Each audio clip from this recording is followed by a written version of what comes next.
Okay, so Adobe After Effects, the beta version, has introduced 3D objects and rooms and environments, things, whatever you want to pull in there, any kind of 3D model. Here's a super quick, just easy version. You can see this is a little room model, and it's totally 3D. You can look around. Let's go to a different view. You can see that I've got a whole room set up with actual 3D objects in it. Now that's cool, but what's really cool is that you can bring in different types of messages and 3D objects. And I'm going to use a program called ZoeDepth, which basically you can take an image and turn it to 3D. So I'm going to take a room like this, drag and drop it into that. And then we're going to keep the occlusion edges, because if you don't, it leaves holes where you can't see. Like, for instance, beyond the arm of the couch, it would just leave a hole there and it wouldn't fill it in. So if you keep the occlusion edges, it fills it in, and I'll show you what that looks like once this is done processing. And this actually processes really, really quickly. As you can see, there it is. There's my room that it made out of the 3D, or made into 3D out of just the image. Now it looks really weird, and it is very weird, but it can render some pretty cool results.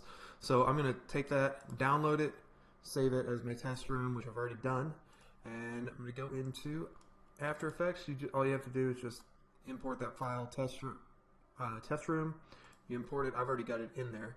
So I'm going to show you this room 3D, and it looks right now just like an image. No big deal. But if we start pushing back and forth, you can see that it actually zooms in and is warping and changing in the way that a 3D model would, even though it's just made from a completely two-dimensional image. We can go up and down. And the other thing that's cool, if we go into and add like our characters, let's say they're animated or talking or whatever, once we've got them placed in there, you can see I've got them in the scene right now, and they're 3D placed in here. You can see them going through the table, through the chair here. But if I've got them here, typically people, when they're using layered two-dimensional objects to create a 3D camera movement, they only do it at a three-quarter shot or a close-up or something like that, because when you split off the background from them, their feet won't stay grounded. But with this technique, their feet actually stay exactly where they're supposed to be, because they're actually in a 3D space with the floor. So you can see I can go up and down. They stay where they're supposed to stay. If I go side to side, they stay exactly where they're supposed to be, and the environment moves accordingly. So this is really pretty cool. I was playing around with that, but if you want to get fancy with it, I added just some adjustments and stuff, some compositing type stuff. I added some light rays up in the corner. So I've got these here. I can move these around, but you can see that if I put them up in this corner, you can kind of see them there. I'll adjust the intensity, so they are there and they're affecting our environment. But if I move this, you can see that the light rays move along with it in the 3D space, and you can get just, really cool looking camera moves. Now there are some limitations to this.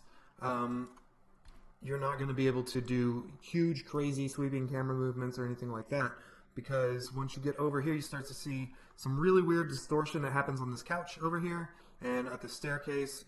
But again, that's not necessarily what this is for. This is for just keeping things slight and simple and more realistic. You're not going to go too crazy with it, but if you wanted to go crazier with it, the fact that you can actually bring in 3D models, like if this room, for instance, were created in as a 3D model originally, you could bring that in here, and then we could have pretty much any angle that we could possibly want in this room with these people grounded exactly where they are. But for this particular example, using something that maybe was created and drawn two-dimensionally and with no plans of it ever being modeled 3D, we can actually get that 3D effect without kind of compromising the two-dimensional look of it. And you don't end up with as many like harsh edges, things that make it so obvious that it's a 3D model and not a two-dimensional space.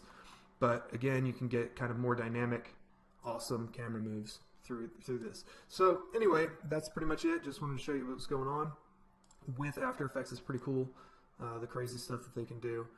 And yeah, that's pretty much it. Talk to you later.